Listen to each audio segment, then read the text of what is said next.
देशवा में घर मोर बाने नाम बहिंदुस्तान रे। ओही देशवा में घर मोर बाने नाम बहिंदुस्तान रे।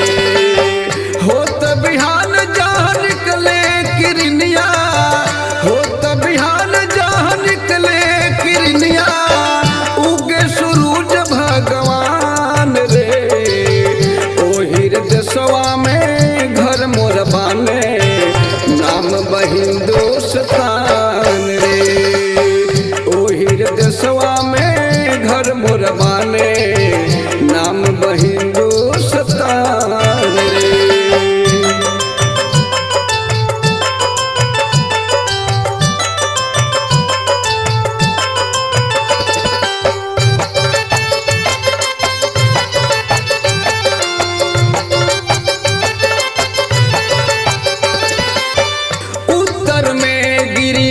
राज हिमालय दक्षिण सागर महान रे।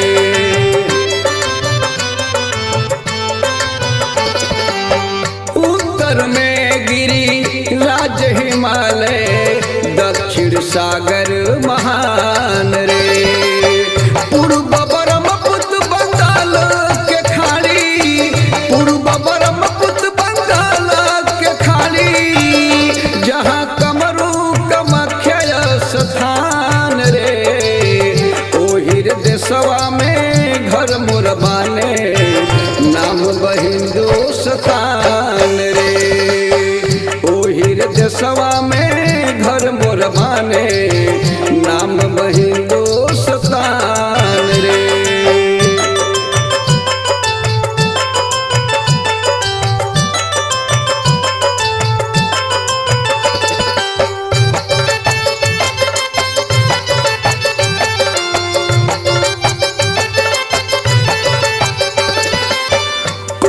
कुहकी बोले काली रे कोयलिया, भोर सुनावे गान रे।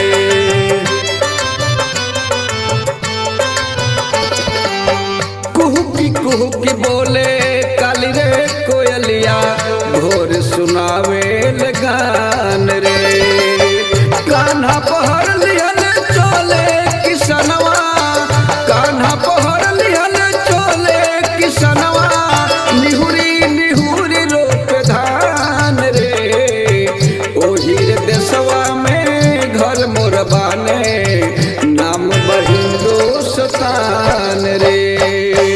ओही देशवा में घर मोर बाने नाम बहिंदुस्तान रे।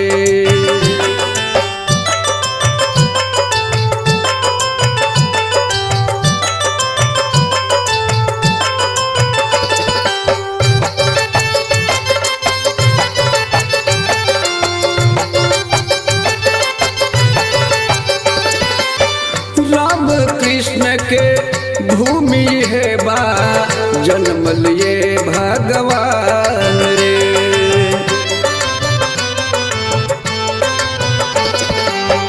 राम कृष्ण के भूमि है बा जन्म लिए भगवान रे। सीता सावित्री के अमर बा कहानी, सीता सावित्री के अमर बा कहानी, पति परमेश्वर महान रे। ओही देशवा में घर मोर बाने नाम बहिंदुस्तान रे। ओही देशवा में घर मोर बाने नाम बहिंदुस्तान रे। ओही देशवा में घर मोर बाने नाम बहिंदुस्तान रे। Mix by Aaradhya recording studio Hetimpur Kushinagar.